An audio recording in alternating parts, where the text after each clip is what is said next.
Hello guys, and welcome to my third tactics and formation. Today's formation is based on Chelsea FC. As I am going to show you, as I'm going to upload after this, upload a Chelsea Division 1 episode, and I thought I'd show you the formation I played with before I actually upload the episode. So yeah, I've chose Chelsea, and to demonstrate, I'm gonna show you it with the Manchester United team. It doesn't make a lot of difference because I'm just doing it because they recently played. As you all know, Manchester United did a great comeback on them. But this formation is based on Chelsea because Chelsea actually play like this, I believe, and it's also I've added a little touch here and there, from my own experience throughout the game. And to start off, let me show you how this formation looks like. There we go. Actually, it's already been set like that, and it's a basic 4-3-3.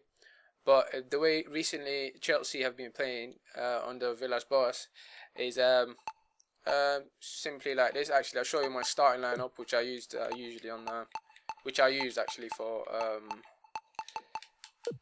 my Division 1 episode. I would play. I don't like Ivanovic. I don't play him at all. David Luiz and Terry at the back. Terry on the right side. David Luiz on the left. Essien plays right back for me. You could also play Ramirez there, but to me Ramirez has got the engine. So does Essien, but Ramirez is more sharper and his tackles I think are better. Plus Essien's defensive work rate is better as well. So I'd rather play Essien, and he's stronger as well. So when you play against teams that play with Real Madrid on the left side, Real Madrid and Ronaldo's play on the left side, Essien sort of like just deals with him fine. Because as we all know, the ball's like a magnet to Cristiano Ronaldo's feet, so that's why I play him there. And yeah, I play Mikel. Mikel is a monster, is a beast in midfield. He's really strong. He does show, as I'll probably show it on the side. The type of tackles he makes. Same with Ramirez. I made a mistake there. I play Lampard there, but sometimes I play Mata there and in attacking mid. But for now, I just show it as Lampard. I play Sturridge on the right side so that he can cuts in with his left, and I'll play Solomon Kalou. I know majority of you don't play Kalou. Well, probably doesn't get a sniff on the pitch, but I think he's alright on the game. He's a bit sluggish, his reaction is a bit slow and stuff like that. But Drogba and Torres don't get starting lineups. Maybe Drogba sometimes, but they don't get in the starting lineup. But other than that, Kalou plays on the left, so he can cut his right, and Sturridge plays there. And I'm gonna go throughout the formation with you guys through the midfield. I've got two defense. I'll start with midfield because back four is just logic, common sense. And the defensive midfielders, two defensive midfielders. Like I said before, Villas-Boas likes to play 200 players.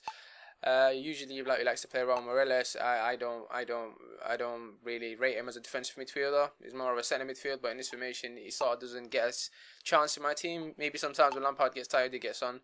But I think I also then prefer Malouda to come on for Lampard. But yeah, Mikel and Ramirez, the dogfighters, the pit bulls on the pitch, they just do all the hard work. And Lampard is just a playmaker, really. It's just even though he doesn't have the playmaker card, but he actually does play like one. And his reaction's a bit slow, which annoys me sometimes. I mean, he's like he's pregnant sometimes on the pitch. That's how he plays. But it's alright because he's shooting and his aggression sort of makes up for it. Solomon Kalou, like I already said what he's like. But yeah, he plays centre. Let me go back to the formation, sorry. Centre attacking mid. Just simple centre attacking mid, drops in the holes and just keeps a 1-2 and stuff like that. Maybe comes off for a cross or stuff like that. And then you got Solomon Kalou. Now these three positions actually, the main thing about this formation. These things you probably see it. The three midfielders you probably see it in most of formations, but formations. I mean, sorry. And the left. Why I didn't make it to a left wing forward, or a right wing forward, is because if you make it to a right wing forward, it goes too wide. I don't want him to go that wide. I want him to just stay, you know, like just run where I put him, which is where they usually stay. So that creates a bit of a confusion against the opponent's defense, especially if if he just, you know, he just was putting a lot of pressure in my half with you know, his fullbacks pushed up quite forward. So all it takes then is just a quick pass from the defense or clearance from defense, goes to someone in midfield to Lampard, or straight from midfield to one of these two, and they're just free, open and goal, because their fullbacks are quite pushed up. So that's why I put it there. And he doesn't make the run up from quite wide, he makes it from sort of like semi in the middle. So that's why I like to use it like this. And like I said, right wing forward for me, or left wing forward, makes the player go too far to the left or too far to the right, too wide, basically. And yeah, and that's pretty much it. To be honest, that's why I do it like this. And yeah, but probably also show on the side again an example. Mata, on the other hand, why I've not made him as a is not I've not made him a centre forward. You know, the CF symbol, or whatever you want to call it. Not just because it's Mata plays there, but because I actually want the player to sort of drop off a little bit, not play as a lone striker. I want him to sort of drop off, get the ball, pass it back to the attacking midfielder, or, you know, just get into the play a bit more and not just depend on everybody else to just set him up. So therefore Mata plays there. I try to play Lampard there sometimes, and maybe Drogba, but Drogba for me is too slow. As you all know, once you get to a high division, the opposition's centre backs seem like they're on steroids. For example, Pepe or Sergio Ramos, especially.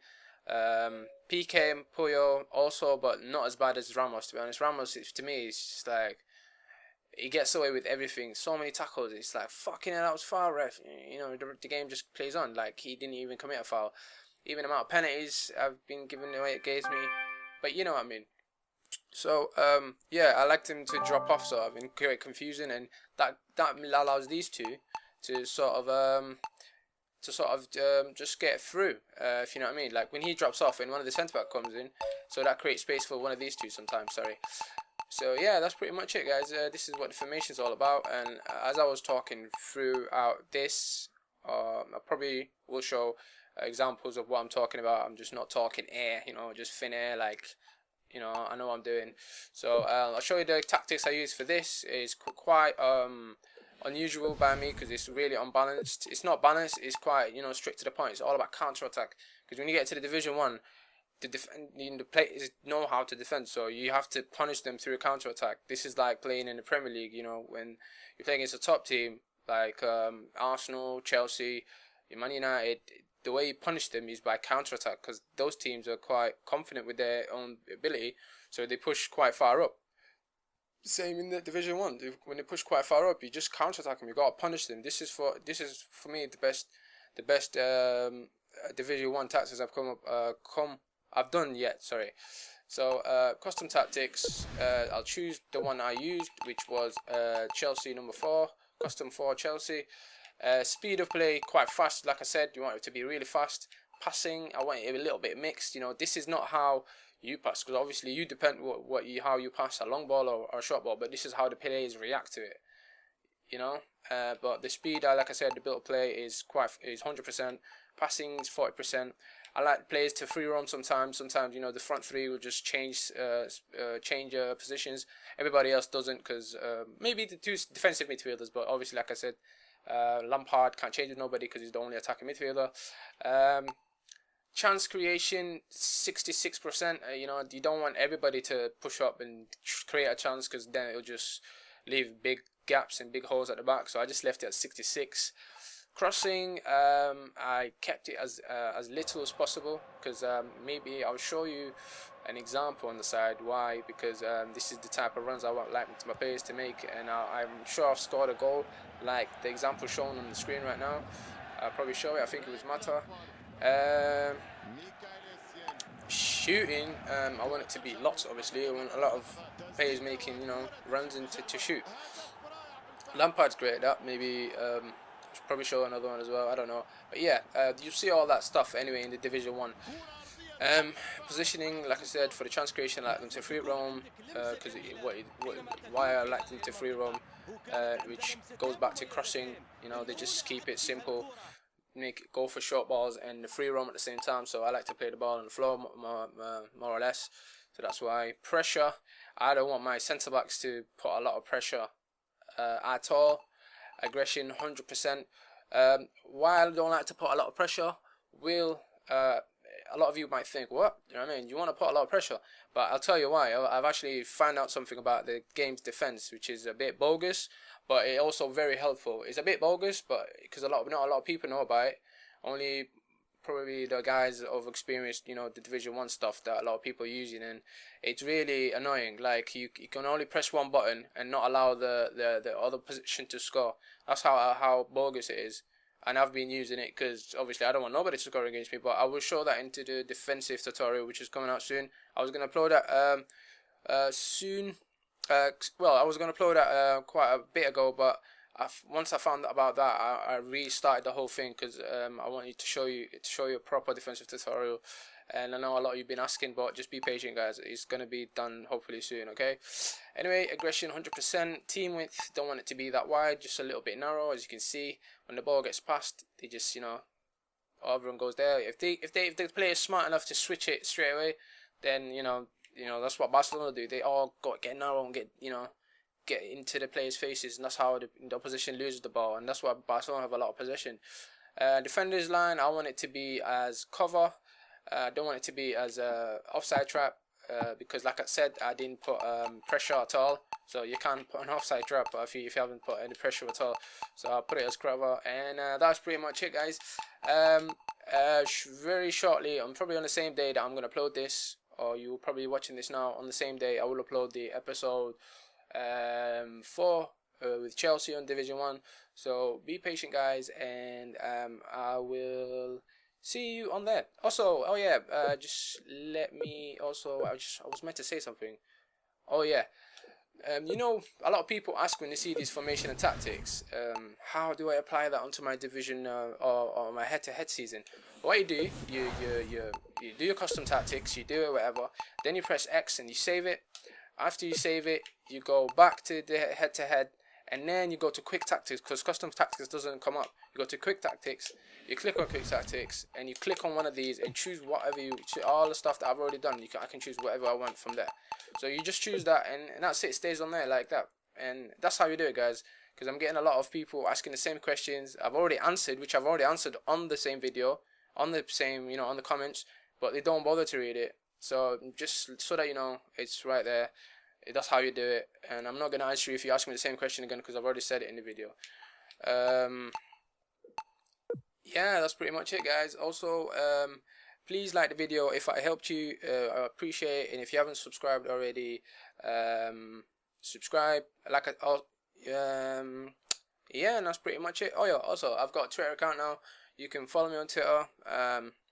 I can, you know, you want to get in touch or whatever, you know, you find me there. I tweet a lot of bullshit sometimes, but that's just me.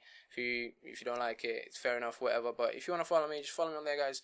And that's pretty much it, guys. See you soon. Peace out.